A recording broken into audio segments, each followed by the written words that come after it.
एक महिला जब टीटी बन जाती हैं तो फिर वो अपने कार्यभार को संभालने के लिए स्टेशन पर पहुंचती हैं और वो गाड़ी स्टेशन पर आई नहीं थी कि जिस गाड़ी में उन्हें जाकर के अपने कार्यभार को संभालना था, जिस पर जाना था। तब वो प्रतीक्षालय रूम में जाकर के बैठ जाती हैं और उस गाड़ी का इंतजार करने लगती हैं।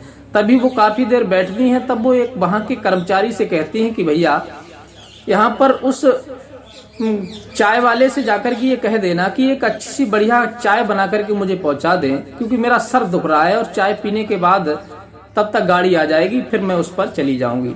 तब वो कर्मचारी जाकर के उस चाय वाले से कहता है कि भाई साहब, हमारे स्टेशन पर जो प्रतीक्षालय रूम बना हुआ है उसमें एक नई टीटी आई है, उनका पहला दिन है और वो चाय मंगा रही हैं, कोई बढ़िया सी कड़क चाय ले जाकर के उन्हें दे दो।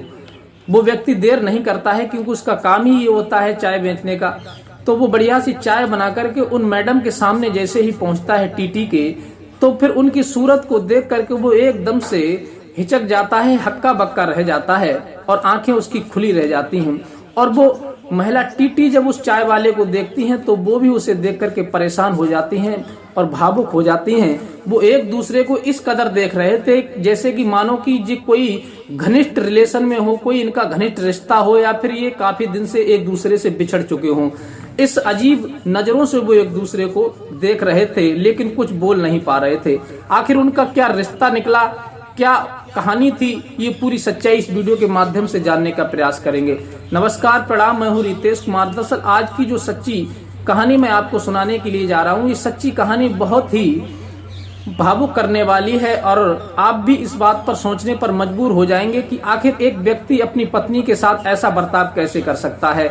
आज के दौर में लड़की और लड़के में जब इंसान फर्क नहीं मानता तो फिर पत्नी में फर्क क्यों होने लगा है। आज के दौर में महिलाएं भी पुरुष से कम नहीं है और पुरुष महिलाओं से कम नहीं है, दोनों कदम से कदम मिलाकर के चल रहे हैं। लेकिन इतने विकास के दौर में, इतने मॉडल जमाने में वो व्यक्ति अपनी पत्नी के साथ इतना बुरा बर्ताव कैसे कर सकता है। तो आइए शुरू करते हैं कहानी। और कहानी शुरू करने से पहले आपसे एक निवेदन है कि आप अगर हमारे चैनल पर नए हैं तो प्लीज हमारे चैनल को सब्सक्राइब कर दीजिए और हमारी वीडियो को लाइक कर दीजिए, जिससे हमारा हौसला बढ़ता रहे और हम आपको इसी प्रकार की नई कहानी लेकर के आते रहें। एक लड़का जिसका नाम उदय था, जो एक गांव में अपने परिवार के साथ रहा करता था। उदय अपने गांव में ही दूध की डेयरी चलाया करता था और वो अच्छे खासे परिवार से बिलोंग करता था। उसके पिता थे, वो खेती किसानी का काम किया करते थे, अच्छी उसकी आमदनी थी। फिर उसका विवाह हो जाता है। उसके घर वाले जब उसका विवाह कर देते हैं तो पत्नी शिवानी नाम की लड़की उसके घर में आती है। लेकिन शिवानी जो लड़की थी वो जमाने को देखते हुए कुछ करना चाहती थी, आगे बढ़ना चाहती थी। वो ये सोच रही थी कि मैं आगे कुछ पढ़ाई लिखाई कर लूं तो कोई जॉब कर लूंगी या फिर कोई बिजनेस कर लूंगी, जिससे घर में बैठे बैठे मैं ऊब जाती हूँ, मेरा टाइम भी पास हो जाया करेगा। और फिर आज के दौर में इंसान कभी दौलत से छकता नहीं है, चाहे वो कितना भी करोड़पति अरबपति क्यों ना हो जाए, लेकिन उसकी चाहत हमेशा दौलत कमाने की रहती है। और रही दूसरी बात, मेरे घर में तो इतनी दौलत भी नहीं है, मेरा पति केवल दूध की डेयरी चलाता है, ससुर हैं वो खेती किसानी का काम किया करते हैं, इसलिए उसकी जिज्ञासा और भी नौकरी करने की बनी रहती है। तब वो अपने पति से, उदय से कहती है कि देखो तुम तो दूध का काम किया करते हो और फिर मैं खाना बनाने के बाद पूरे दिन फ्री रहती हूँ, तो कोई ऐसा काम क्यों ना करूं मैं जिससे कि मेरा भी टाइम पास हो जाया करेगा और कुछ पैसा भी घर में आया करेगा। तो मुझे या तो मेरी कोई जॉब लगवा दो या फिर मुझे पढ़ने के लिए बिठा दो, जिससे मैं कोई अधिकारी लाइन की पढ़ाई कर सकूं। ये बात जब उदय सुनता है तो वो परेशान हो जाता है और अपनी पत्नी पर झुंझलाने लगता है। कहता है कि तुम पागल हो गई हो, मैं जितना कमा रहा हूँ इससे तुम्हारा पेट नहीं भरता, तुम खुद कमाओगी तभी तुम्हारी जरूरतें पूरी होंगी। मैं तुम्हें घर से बाहर नहीं जाने दूंगा, चाहे तुम खुश रहो या नाराज रहो। फिर वो समझाती है कि उदय आखिर तुम कैसी सोच रखते हो, आज के मॉडल के जमाने में लड़कियां या फिर औरतें किसी से कम हैं। जगह जगह देखो लड़कियां पुरुषों के साथ में कदम से कदम मिला करके चल रही हैं और आज का समाज कोई ऐसा नहीं है कि लड़की लड़की में कोई भेद मानता हो। सभी लोग अपना अपना कार्य कर रहे हैं। लड़कियां बड़ी बड़ी अधिकारी हैं, आप देखो टीचर लड़कियां हैं, फौज में लड़कियां हैं, पुलिस में लड़कियां हैं। क्या मैं ही एक ऐसी लड़की हूं जो कुछ नहीं कर सकती? मैं इन चार दीवारियों के बीच में कब तक घुटती रहूंगी? आखिर मुझे भी कुछ करने का मौका देना चाहिए आपको। वो इस बात को लेकर के बहुत ज़्यादा परेशान हो जाता है और बहुत ज़्यादा अपनी पत्नी को टॉर्चर करने लगता है, गाली गलौज करता है और उसके साथ मारपीट भी करने लगता है। लेकिन शिवानी बहुत ही साहसी लड़की थी और वो अपनी हिम्मत नहीं हारती है और फिर वो अपने पति को बार बार समझाने का प्रयास भी करती है। जब उदय नहीं मानता है तो वह अपने ससुर से कहती है कि तुम्हारा जो लड़का है वो हमें ना तो पढ़ाई के लिए कहीं भेज रहा है, ना कहीं पर हमें जॉब करने दे रहा है, आखिर मैं घर में कब तक घुटती रहूंगी। उसके पिता कहते हैं कि बहू, इस बारे में मैं कुछ नहीं कह सकता, कि तुम दोनों के आपस का मामला है, तुम दोनों लोग मिलकर के आपस में इसे सुलझा लो तो ज्यादा बेहतर रहेगा। लेकिन उसे जब अपने सास ससुर की तरफ से कोई मदद नहीं मिलती है तो वो पुनः अपने पति से प्रयास करती है, लेकिन उसका जो पति उदय होता है उसे बहुत ज्यादा टॉर्चर करने लगता है, मारने लगता है, गाली देने लगता है। अब तो उन दोनों के बीच में इस तरह से तनातनी हो गई थी जैसे कि ये एक दूसरे के कोई जानी दुश्मन हो। वो बहुत ज्यादा परेशान हो जाती है और फिर वो ज्यादा अपने पति से कहती है कि तुम दूध की जो डेयरी चला रहे हो तुम भी नहीं चलाओगे, तुम भी मेरी तरह घर में ही कैद होकर के रहोगे। तब वो और ज्यादा गुस्सा करने लगता है और पत्नी को बहुत ज्यादा मारता पीटता है। तो परेशान हो जाती है उसकी पत्नी, तब वो अपने पिता को बुला करके अपने मायके चली जाती है और वहां जाकर के रहने लगती है। तब वो अपने पिता से कहती है कि पिताजी, मैं ऐसे आदमी के साथ तुमने मेरा विवाह कर दिया है कि उसने तो मेरी जिंदगी नरक बना के रख दी है। अरे वो तो मुझे घर से बाहर ही नहीं निकलने देता। आज के समाज में लड़कियां पुरुषों की कदम से कदम मिलाकर के चल रही हैं, हर कार्य में लड़कियां आगे हैं, लेकिन मैं पढ़ी लिखी होती हुई मैं घर में कैद होकर के रहूं, क्या मेरा कोई अधिकार नहीं है बाहर निकलने का? उसके पिता कहते हैं, बेटी इसमें मैं क्या कह सकता हूँ, तेरे पति को ये अच्छा नहीं लगता, तू क्यों करती थी? वो कहती है कि मैं ऐसे आदमी के साथ बिल्कुल नहीं रहूंगी। इधर जब उदय उससे कहता है घर आने के लिए तो वो कहती है कि मैं घर में कैद होकर के नहीं रहूंगी, अगर तुम मुझे बाहर निकलने की आजादी दोगे तब मैं तुम्हारे साथ आऊंगी। इस बात को लेकर के उदय मानता नहीं है और फिर उन दोनों के बीच में तलाक हो जाता है। इधर शिवानी अपने पिता के यहाँ रह करके आगे की पढ़ाई करने का विचार बना लेती है और उदय अपनी दूध की डेयरी चलाने लगता है। मेहनत और लगन से पढ़ाई करती है, लेकिन दुर्भाग्य की बात यह थी कि जिस व्यक्ति को अपने कमाई के ऊपर घमंड था उदय के लिए अपनी दूध की डेयरी पर, वहां एक समय आकर के खाद्य विभाग की टीम आती है और छापा पड़ जाता है, क्योंकि वो व्यक्ति नकली दूध बनाया करता था और शहर में सप्लाई किया करता था। तो उसकी कई शिकायतें जब खाद्य विभाग टीम के पास पहुंचती हैं तो पूरी टीम उसकी दूध की डेयरी को सीज कर देती है और उसके ऊपर जुर्माना डालती है और उसे जेल भी हो जाती है। लगभग 2 सालें बीत जाती हैं और वो पूर्ण रूप से बिल्कुल खाली हो चुका था। उसकी इनकम और आय स्रोत जो थे वो सारे बंद हो चुके थे। बहुत ज्यादा गरीब हो चुका था क्योंकि उसे जेल में भी रहना पड़ा था 1 साल और फिर उसके ऊपर जो जुर्माना लगा था, इसलिए वो बिल्कुल कंगाल हो गया था, कुछ नहीं बचा था। खेती किसानी का जो कार्य था उसके पिता ने खेती भी गिरवी रख दी थी, उसी पैसे से उसने केस लड़ा था और वो जो जुर्माना डाला था कोर्ट ने वो भरा था। अब बहुत ज्यादा परेशान हो जाता है, मेहनत मजदूरी करता है और इधर उसकी जो पत्नी अपने मायके में जो तलाकशुदा थी मायके में जाकर के रहने लगी थी, वो एक दिन टीटी के पद पर सिलेक्ट हो जाती है, टीटी की नौकरी उसे मिल जाती है।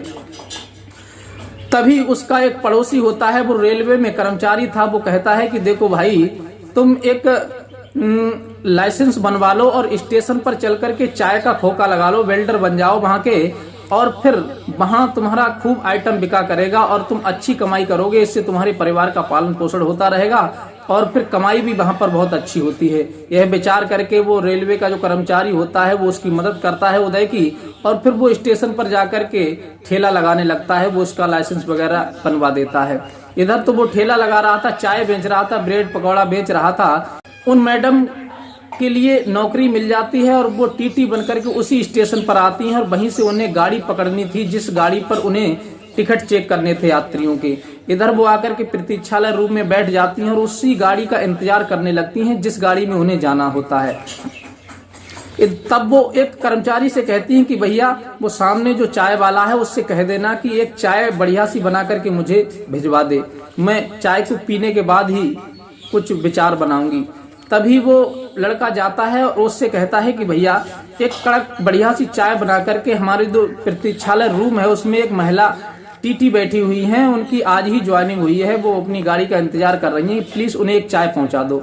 तब वो लड़का उसकी बात सुनकर के देरी नहीं करता, तुरंत बढ़िया सी एक चाय बनाता है, प्रतीक्षालय रूम में पहुंचता है और मैडम के सामने जैसे ही पहुंचता है तो मैडम के लिए देख करके चौंक जाता है, भावुक हो जाता है और मैडम भी उसको देख करके एकदम से हक्की बक्की रह जाती हैं कि आखिर ये तो बहुत बड़ा पैसे वाला बन रहा था और दूध की डेयरी चला रहा था।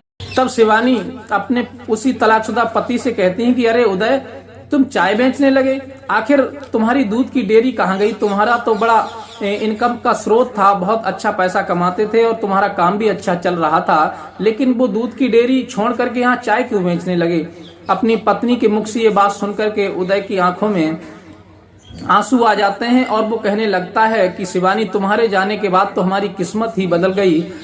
ऐसा दुर्भाग्य हमारा निकला कि तुम्हारे जाने के बाद हमारी जो डेयरी थी दूध की, उस पर खाद्य विभाग टीम ने छापा मारा और फिर उसमें कुछ मिलावटी दूध पाया गया था। इस वजह से हमें जेल भी हो गई और कोर्ट ने हम पर जुर्माना डाला, सारी खेती गिरवी रख गई, कुछ नहीं बचा। 1 साल के बाद तो मैं जेल से निकल करके आया हूँ और फिर घर में एक एक दाने के लिए, खाने के लिए मोहताज हो गए थे। तभी हमारा एक पड़ोसी था जो रेलवे कर्मचारी था, उसने हमें यहाँ पर ठेला लगवा दिया है, लाइसेंस बनवा दिया है, बस चाय ब्रेड पकौड़ा बेचते हैं हम और उससे जो भी इनकम होती है उससे हम माता पिता का और अपना गुजारा कर रहे हैं। यह कहकर के शिवानी कहने लगती है, वाह अजीब इत्तेफाक की बात है कि मैंने तुमसे कहा था बाहर कमाने के लिए कि मेरा कोई जॉब लगवा दो या फिर मेरी कोई बिजनेस लगवा दो, लेकिन तुमने मुझे घर से नहीं निकलने दिया और इसी बात को लेकर के तुम रात दिन मुझे परेशान करते रहते थे, प्रताड़ित करते रहते थे और आखिर भगवान ने वो दिन तुम्हें दिखाई दिया। आज तुम अपने घुटनों के बल आ गए, तुम्हें अपनी औकात का पता चल गया।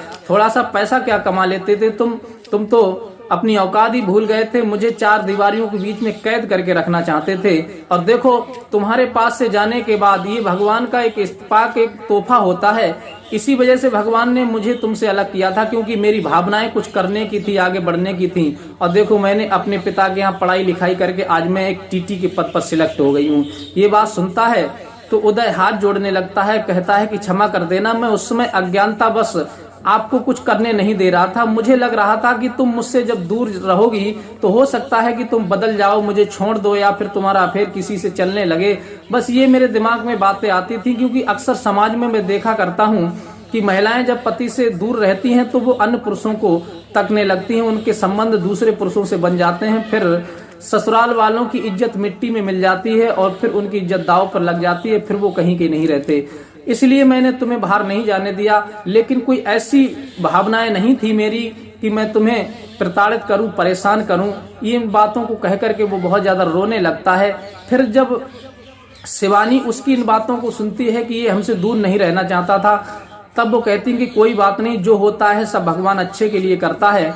अब तुम ऐसा करो, जो काम कर रहे हो करते रहो और मैं जो कर रही हूँ, अपनी ड्यूटी कर रही हूँ, ये करती रहूंगी, लेकिन आगे जो भी होगा वो भगवान देखेगा। तब वो उदय कहता है कि भगवान क्या देखेगा, माता पिता अब भी तुमको बहुत ज्यादा याद करते हैं, हमको कोसते हैं कि तूने ही बहू को मार पीट करके प्रताड़ित करके घर से निकाल दिया। अगर आपकी इच्छा हो तो मैं आपकी बात घर वालों से करूं। वो कहती है बिल्कुल करो। तब वह उदय फोन लगाता है अपने माता पिता को और माता पिता से कहता है कि शिवानी सरकारी नौकरी उसे मिल गई है शिवानी के लिए और वो टीटी बनकर के मुझे स्टेशन पर मिली है। ये बात सुनकर के उसके माता पिता बड़े खुश होते हैं और कहते हैं कि बेटा थोड़ी देर उसे रोके रखना, हम अभी आ रहे हैं। तभी उसके माता पिता कुछ देर के बाद उसी स्टेशन पर आ जाते हैं और अपनी बहू की कौली भर लेते हैं और उसकी सास जो होती है शिवानी की, उदय की माँ, वो तो बुरी तरह से रोने लगती है। कहती है कि बहू अब तुम घर चलो, हम लोगों को छोड़ करके मत जाओ। तुम तो हमारे घर से जैसे ही निकली तैसे ही हमारे घर से लक्ष्मी ऐसे रुष्ट हो गई कि हमारा पूरा घर खाली हो गया, बेटे को जेल हो गई, डेयरी थी सीज हो गई, जमीन गिरवी रख गई, अब हम बिल्कुल बेसहारा हो चुके हैं। अब तुम हमारे सहयोग करो, हमारे घर चलो, अब कभी भी उदय तुम्हें परेशान नहीं करेगा। तब वो कहते हैं ठीक है माँ जी, अगर तुम ज्यादा परेशान हो हाथ मत जोड़ो मेरे, क्योंकि मैं तुम्हारी बहू हूँ और मुझे तुम्हारे पैर छूने हैं, अब तुम मेरे हाथ जोड़ करके मुझे पाप में मत डालो। तब वो कहती है कोई बात नहीं, अभी तो मैं ड्यूटी पर जा रही हूँ, जब मुझे छुट्टी मिलेगी तब मैं आऊंगी। ये कह करके वो सब एक दूसरे के गले मिलते हैं और 2-4 दिन के बाद जब वो लौट करके आती हैं, उसी उदय से मिलती हैं, फिर उदय के साथ अपनी ससुराल छुट्टी मनाने के लिए 2-4 दिन को चली जाती हैं। तो साथियों, इस कहानी से आपको क्या सीख मिली? क्या शिवानी ने अच्छा किया था जो अपने परिवार को, बिछड़े हुए परिवार को पुनः अपना लिया था और फिर अपने पति से दूर रह करके कोई गलत कदम नहीं उठाया, ना ही कोई गलत रास्ते पर पड़ी। उन्होंने कुछ बन करके दिखाया, कुछ समाज के लिए शिक्षा दी कि पति से अलग होने के बाद भी औरत चाहे तो कुछ भी कर सकती है।